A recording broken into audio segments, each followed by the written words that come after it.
미국에 가면은 지금은 잘 모르겠는데 자동차 번호판이 참 인상적이었습니다. 제가 뭐 여행 간 거는 아니고요. 회사에서 보내줘서 좀 갔고 그때나 지금이나 미국에 여행 갈 형편은 안 됩니다. 근데 이제 이렇게 미국에 가면은 번호판이 참 인상적이었습니다. 당시 우리는 지금도 그렇지만 차 번호판이 무미건조하거든요. 예를 들어서 경기 허에 3, 4, 5, 6 이런 식으로 이렇게 녹색판에 이렇게 돼 있잖아요, 우리는. 근데 미국 가니까 번호판 크기가 또 차마다 막 다르고 컬러도 흰색, 핑크색, 노란색 다양하더라고요. 그리고 거기 보면 숫자가 써 있는 것이 아니라 글이 막 써 있습니다. 자동차 번호판에. 그래서 캘리포니아주 같은 경우는 황금의 주, 그래가지고 골든 스테이트 이렇게 써 있고요. 그 다음에 뉴욕 같은 경우는 좀 거만하게 제국의 주, 엠파이어 스테이트 이렇게 나와 있고요. 그 다음에 뉴욕 옆에 있는 뉴저지 같은 경우에는 정원의 주, 가든 스테이트 이렇게 나와 있어요. 그래서 가든 스테이트, 정원주 하니까 저 뉴저지에 사는 사람들의 집에는 굉장히 정원이 아름다울 것 같아. 이런 생각을 좀 하기도 했었습니다.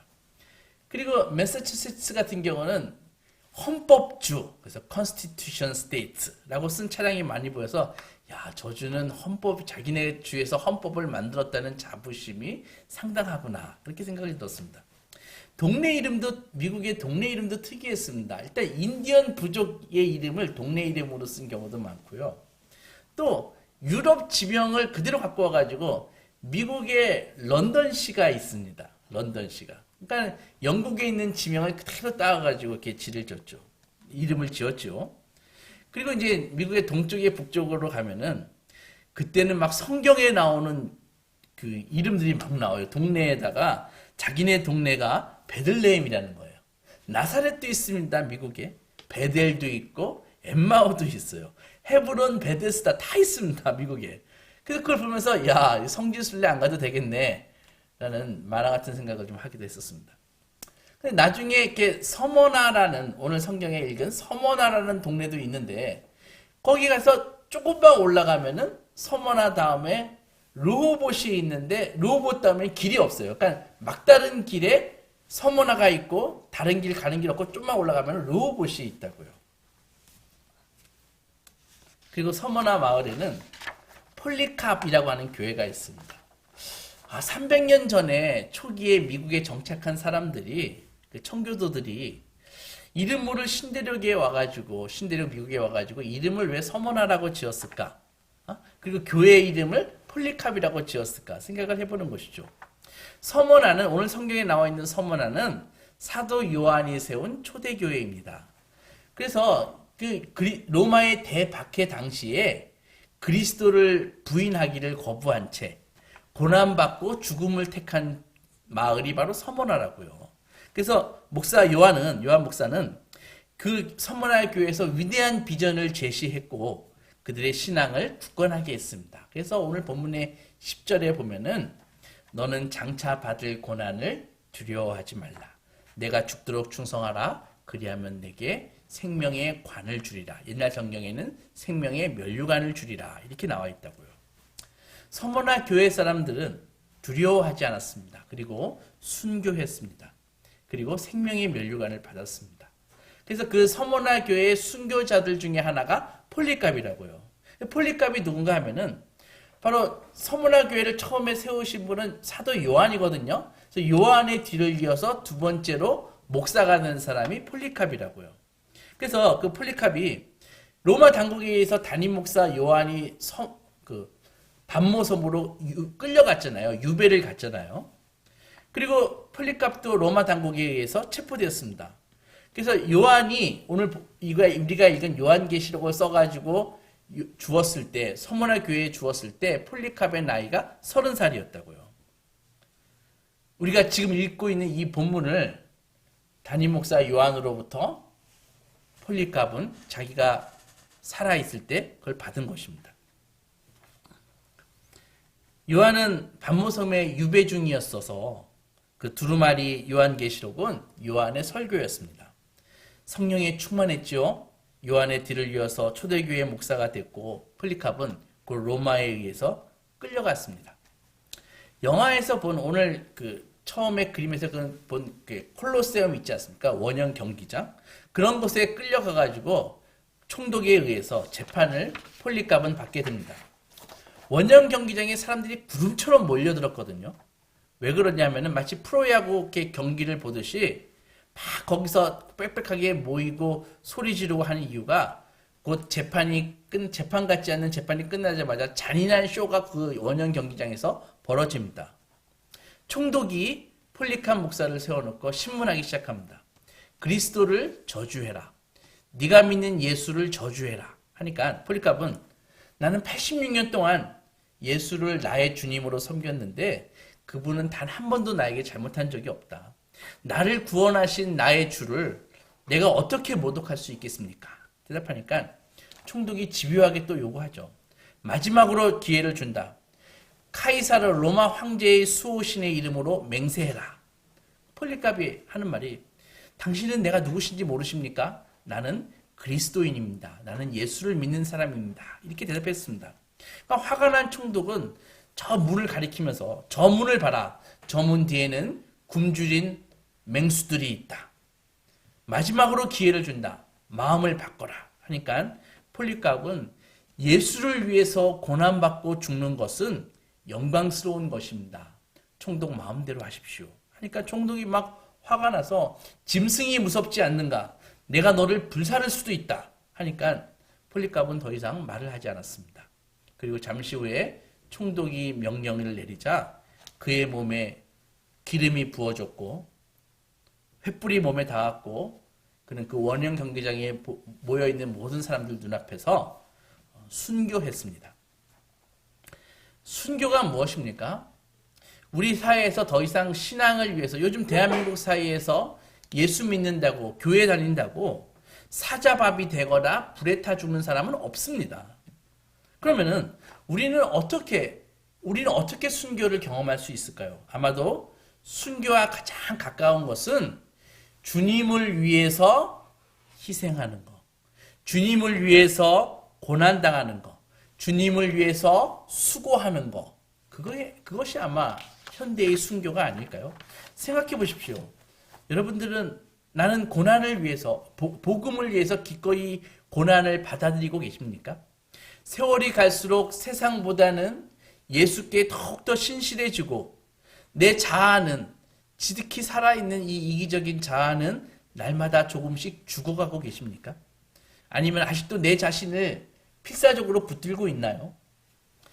아까도 말씀드렸다시피 서머나 마을 바로 위로 올라가면은 르호봇이 있다고 말씀드렸습니다.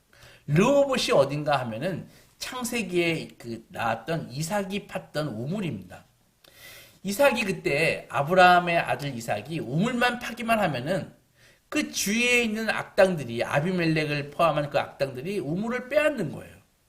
여기서 파면은 우물을 빼앗아 가지고 너 이거 나한테 줘 하면은 이제 이삭은 두말 없이 가가지고 딴 데서 우물을 파고 여기서 파면은 또 쫓겨나고 이런 식이었습니다. 이삭은 그 당시 다른 사람들과 마찬가지로 목축업을 했거든요. 목축업에서 우물이 얼마나 중요한지 아시죠? 그죠? 우물 문제도 전쟁까지 합니다. 팔레스틴 그 광야가 땅을 판다고 바로 물이 나오는 것도 아니고 정말 여러 곳을 파야 물을 발견할까 말까인데 이삭은 그것을 빼앗기고 또 빼앗겼습니다. 그리고 마침내 넓은 먼 곳에 가서 우물을 팠는데 거기서 샘물이 터쳐 나왔습니다. 이전과는 비교할 수도 없는 물이 청량한 물이 콸콸 나왔습니다. 그리고 더 이상 악당들도 문제 삼지 않았습니다. 이삭은 그곳을 르호봇이라고 불렀습니다. 르호봇이 넓은 장소에 깊은 우물이라는 뜻입니다.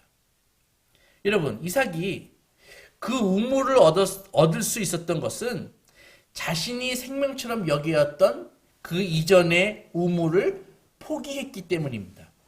예수님도 고난주간을 통과하고서 나중에 부활하셨지 않습니까? 그러니까는 르호봇으로 갈 수 있는 유일한 길은 바로 서머나를 그 순교의 도시를 통과해서 가는 것이라고요. 우리는 폴리캅이 순교할 때 그 담임 목사 요한의 목소리가 그의 귀에 들렸다는 것을 우리는 알 수 있습니다. 처음이자 나중이신 분, 죽었다가 살아나신 분 예수 그리스도의 말씀 말입니다. 우리 9절서부터 보면은 내가 네 환난과 궁핍을 안다. 네가 죽도록 충성해라. 그리하면 생명의 관을 주리라. 나와 있지 않습니까? 우리 요즘의 현대사회에서는 희생이라는 단어는 있지만은 희생하는 행동은 점점 보기가 어려워지고 있습니다. 우리 사회에서의 고통이 무엇인지 아십니까? 고통은 그냥 있어서는 안 되는 거라고요. 피해야 될 것이라고요. 그래서 고통이 그냥 피해야 될 거고 피할 수 없을 때에는 고통은 나의 그냥 불평의 대상일 뿐입니다. 이런 사회에서는 뭐예요? 요즘에 이런 사회에서는 뭐냐면은 웰빙이 잘 먹고 잘 사는 것이 최고의 자기의 가치라고요.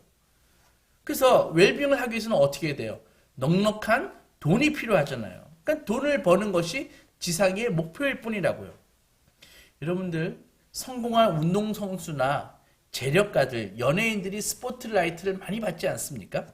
그들이 참 보면 화려해요. 그래서 그들의 그 화려함에 속아서 사람들은 자신이 죽는 존재임을 애써서 외면하고 살고 있습니다. 스포츠 스타들의 역동적인 플레이를 보세요. 그럼 보다 보면은 나도 나가가지고 같이 이렇게 골을 넣을 수 있을 것 같아요. 레드 카펫을 받고 멋진 드레스를 입은 그 영화 배우들을 보십시오. 한류 스타를 보세요. 얼마나 부럽습니까? 내가 재벌까지는 못 돼도 내 노후 준비에 성공한 사람들을 보십시오. 아, 이제 그 사람은 안락하게 살겠지 라면서 부러움을 한 몸을 받지 않습니까? 우리는 이런 사람들을 보면서 나는 죽는 존재임을 실질적으로 죽기 직전까지 생각하지 않고 산다는 것이죠. 사랑하는 성도 여러분, 예수 그리스도를 믿는 천국 시민 여러분, 여러분들은 여러분들의 믿음을 위해서 죽으실 의향이 있으십니까? 신앙을 쫓기 위해서 내가 갖고 있는 귀한 것도 포기할 의향이 있으십니까? 예수 그리스도를 위해서 나의 안정과 편안함을 포기할 수 있으시겠습니까? 야망과 충동, 정욕과 교만을 포기할 수 있겠습니까? 여기에 역설이 있습니다. 누구나 다 르호봇을 원해요. 누구나 다 행복을 원해요. 하지만 르호봇을 가기 위해서는 어떻게 해야 돼요? 서머나를 거치지 않고는 결코 르호봇으로 갈 수 없다는 것입니다. 순교자 시험에 통과하기 전에는 결코 우리의 인생이 깊어지고 넓어지지 않습니다. 그리스도를 위해 죽을 준비가 되기 전까지는 결코 그분을 위해서 살 수 없는 것입니다. 우리가 힘을 다해 우리의 안전을 보호하고 우리의 이익을 지켜내고 가진 것을 한사코 지켜내고자 세상과 협상하고 타협하려고 하면은 우리는 그냥 그저 그렇게 변변치 않게 사는 것입니다. 그러나 예수를 위해서 환난을 겪고 예수를 위해서 위험을 감수하고 예수를 증언하고 헌신하고 사랑하는 삶을 살게 되면은 곧 죽음에서 벗어나 부활의 능력 안에서 살게 된다는 것입니다. 저는 개인적으로 하나님의 특별한 보호하심 가운데 자랐어요. 그래가지고 여태까지 큰 고난을 겪어보지 못했습니다.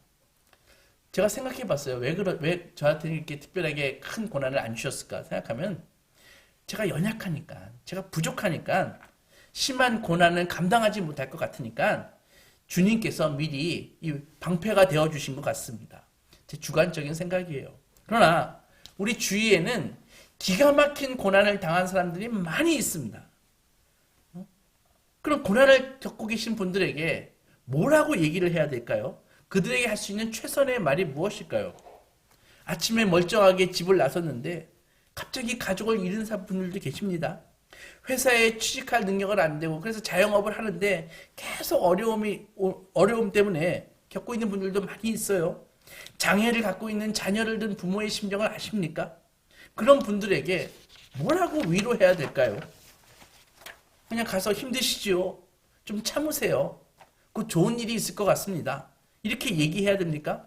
그렇게 얘기하면은 제 마음속에 이런 음성이 들려오는 것 같아요. 목사님이 내 고통을 아세요?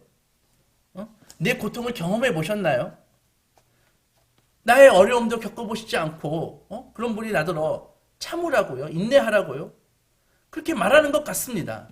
그러면 속으로 그래, 내가 주제넘는 말을 했네. 괜히 엉뚱한 소리 해서 마음만 더 상하게 한 것 아닌가 라는 생각이 들기도 합니다.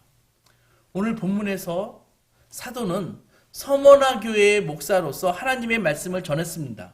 서머나 교회가 무엇입니까? 누구입니까? 아까도 말씀드렸듯이 극심한 탄압을 받고 가장 순교자를 막 내고 있는 그런 교회 아니었습니까? 사도는 서머나 교회에게 그리스도께서 하신 말씀이 있다고 말씀하시면서 예수를 소개하는데, 예수를 어떤 분이라고 소개하냐면은 처음이며 마지막이고 죽었다가 살아나신 분이라고 그렇게 소개합니다. 예수를.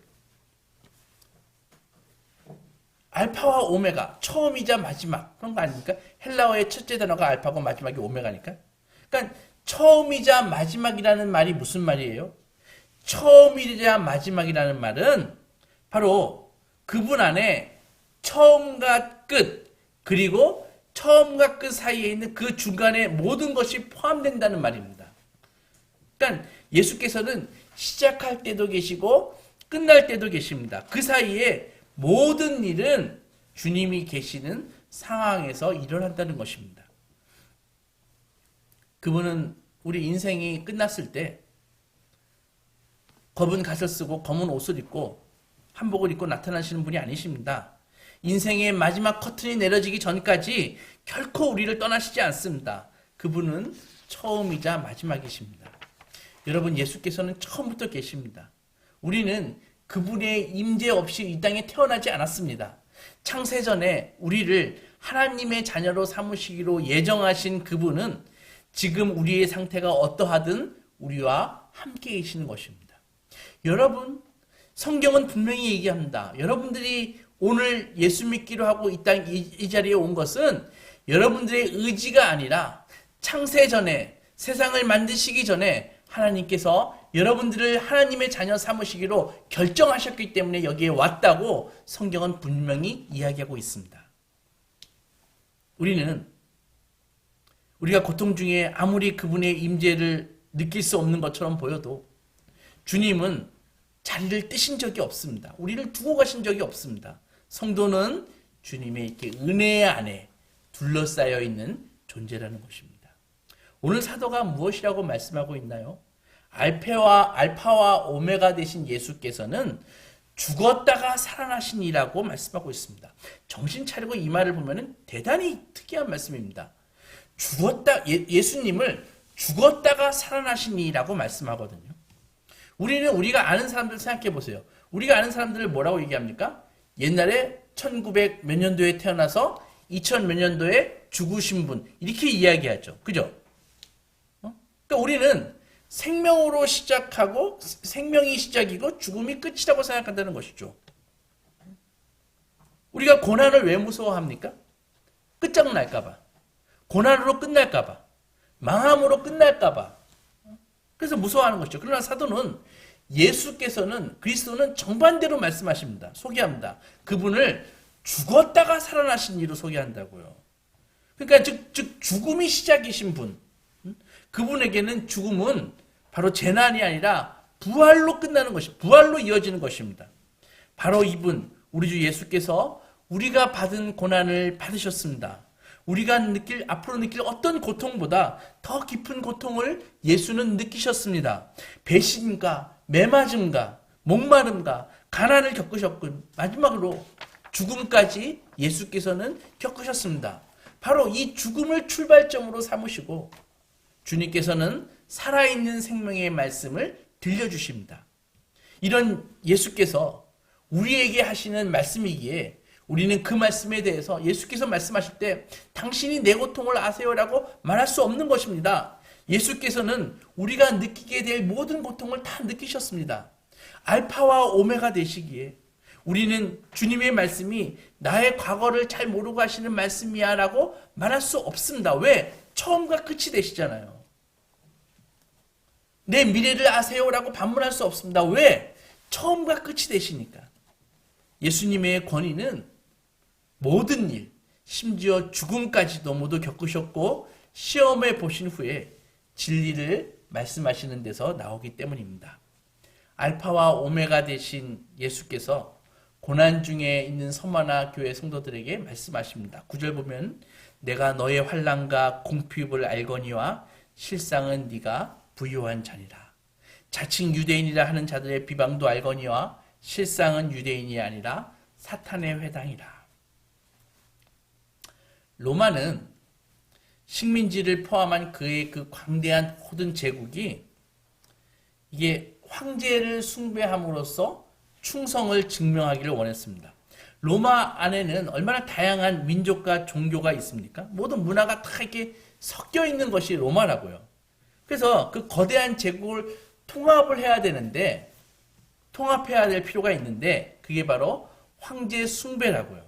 그러니까 로마는 황제를 신으로 선포했고, 한 번 가서 황제에게 주님이라고 공개적으로 선언하면은 그게 로마 시민이 되는 것입니다. 방법은 어렵지 않습니다. 여기저기 신전이 있거든요. 신전에 가가지고 약간의 헌금을 하고, 카이사르 로마 황제는 주님이십니다 라고 선언만 되면 되었습니다. 그러고 나서 뒤돌아서서 어떤 자기 신을 믿든지 아니면 황제를 뒤돌아서서 욕을 하든지 무엇을 하든지 마음대로 살 수 있었습니다. 무슨 종교를 믿건 무슨 언어를 믿건 무슨 장사를 하건 마음대로 살면 되었다고요. 근데 그리스도인은 이것을 하지 않는 것입니다. 그들은 그리스도께서 주님이시다라고 말했고 로마 황제에게는 결코 주님이라고 부르지 않았습니다. 로마 입장에서는 도무지 이해가 가지 않았습니다. 와서 한 번만 하라니까. 한 번만 그 로마 황제가 주님이십니다. 한마디만 하면 되는데 그걸 안 한다는 것이죠. 기독교인들이. 탄압이 시작됐고 그리스도인들에게 가난이라는 궁핍이라는 경제적 결과가 찾아왔습니다. 모든 상거래를 못하게 했습니다. 그리스도인이라 그러면 모든 상거래를, 그러니까 물건을 살 수도 없고 물건을 팔 수도 없었습니다. 노동자로 취직도 안 됐습니다. 믿을 수 없는 인간이다라는 그런 것 때문에 완전히 사회 공동체에서 배제되었다고요. 그래서 그들은 가난했습니다. 이런 상황에서 9절 보면 자칭 유대인이라는 사람이 자들의 비방이 있었는데 유대인들은 유대인을 처음에는 같은 형제라고 생각했다고요. 왜? 같은 구약을 믿잖아요. 그런데 유대인들이 그리스도인들을 신의 이름으로 저주를 했다고요. 왜 그랬을까요? 그들의 신학에 의하면은 의로운 자는 여호와께서 번성케 하신다라는 그런 신학을 갖고 있었다고요. 그러니까 부자는 선한 사람, 부자는 하나님의 축복을 받은 사람, 이게 머리에 콱 등식으로 갖고 있었다고요. 그런데 얼마 전 십자가에서 처형된 예수를 주님이라고 고백하는 그리스도인들 보니까는 하나같이 지질이 공상으로 사는 것입니다. 그걸 보면서 유대인들은 신학적으로 딱 결론을 내렸습니다. 저 신의 저주를 받은 자들. 너희가 이렇게 형편이 안 좋고 그 거지같이 사는 이유는 하나님이 너희를 벌하고 있기 때문이야. 이렇게 생각했습니다. 로마 당국이 사회적으로 물리적으로 탄압을 하죠. 형제 유대인들이 신학적으로 정신적으로 고통을 주죠. 그리스도인들이 얼마나 힘들었을까요? 얼마나 영적으로 물적으로 힘들고 혼란스러웠을까요? 그런데 예수께서 오늘 성경에서 딱 정리해 주십니다. 9절 보면 내가 너의 환난과 궁핍을 안다. 너의 그 어려움과 너의 가난을 안다. 그러나 실상은 진짜는 네가 부유한 자다. 자칭 유대인들이라 하는 자들의 비방도 알거니와 실상은 그들은 유대인이 아니다. 그들은 사탄일 뿐이다. 너희는 결코 가난하지 않다. 너희를 위해 예비된 천국의 상이 있다. 면류관은 너희의 것이다. 자칭 선민이라고 떠드는 저 유대인, 그들은 사탄의 무리일 것이다. 이렇게 정리해 주셨습니다. 주님은 고난받은 성도들에게 사실상 이렇게 말씀하십니다. 내가 안다. 나는 네가 겪고 있는 일을 다 안다. 나는 이미 경험했고 너의 경험 속에서 나도 너를 경험했다. 너와 함께 나도 겪었다. 나는 고난을 겪었고 나는 죽었었다. 그래서 너의 고난과 죽음을 나는 안다. 여러분, 우리가 형제가 고난받을 때 우리가 그를 생각하고 그를 위해 기도한다고 말하는 것은 나의 얄팍한 위로가 아니라 바로 우리의 주님이 나는 안다를 반영하는 것입니다. 그래서 그것은 나의 위로가 아니라 주님의 위로가 되는 것입니다. 우리가 고난받은 형제를 위해서 기도하고 공개하고 섬길 때 우리는 그리스도와 함께 살아가는 제자가 되고 주님이 함께 하신다는 표시가 되고 주님이 아신다는 증거가 되는 것입니다. 주님은 서문화 교회의 깊은 고난을 다루시면서 이렇게 처방을 내리셨습니다. 10절 보겠습니다. 너는 장차 받을 고난을 두려워하지 말라. 볼지어다 마귀가 장차 너희 가운데 몇 사람을 옥에 던져 시험을 받게 하리니 너희가 10일 동안 환난을 받으리라. 네가 죽도록 충성하라. 그리하면 생명의 관을 내게 주리라. 주께서 우리와 함께 하실 것이니 두려워하지 말라고 하십니다. 시편 기자도 56편에 두려울 때 내가 두려워하는 날에는 주를 의지하리이다 라고 시를 지어 찬양했습니다. 여러분들 여기서 10일 동안 환난을 받을 거라고 나와 있죠. 10일이 무엇입니까? 헬라어 10일은 우리나라 말로 하면은 2, 3일입니다. 그러니까는 짧은 시간을 이야기하는 것입니다. 주님은 사랑하는 성도들에게 교회에게 너희가 환난을 당하지 않을 거라고 말씀하시지 않습니다. 다만 환난과 고난은 10일 안에 끝날 것이라고 말씀하고 계십니다. 즉 우리의 겪는 환난과 고난은 영원히 지속되는 것이 아니라는 것입니다. 죽도록 충성하라고 하셨습니다. 이 말은 이 꽉 깨물고 버티라는 말이 아닙니다. 이 말은 주님의 동행과 임재를 담보하는 말입니다. 죽도록 충성하라. 내가 생명의 관을 주겠다. 이기는 자에게는 둘째 사망의 해를 받지 아니하리라.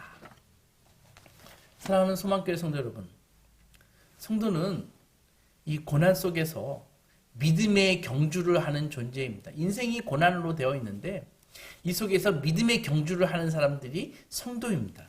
하나님을 찬양하고 경주를 마무리할 때 우리에게 생명의 면류관이 약속되어 있습니다. 세상 사람들은 첫 번째 죽음을 두려워합니다.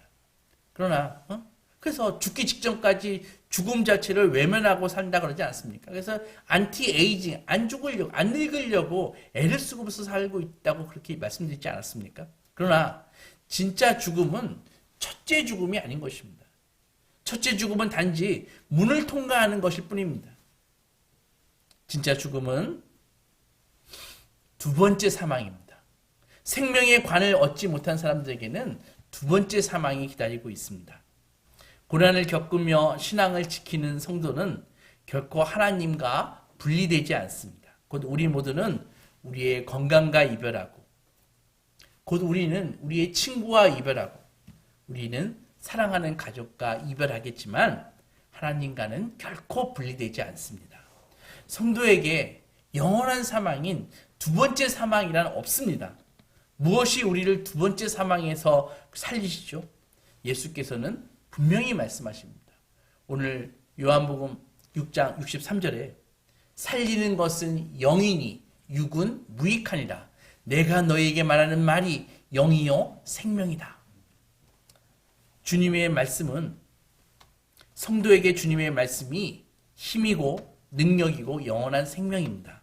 주님은 성도들에게 주님의 말씀은 성도에게 힘을 공급하고 영원성을 공급하는 것입니다. 이 믿음 갖고 고난의 한가운데서 서머나 교회의 성도들처럼 주님을 의지하고 승리하시는 소망의 자녀들이 되시기 주님의 이름으로 축원합니다.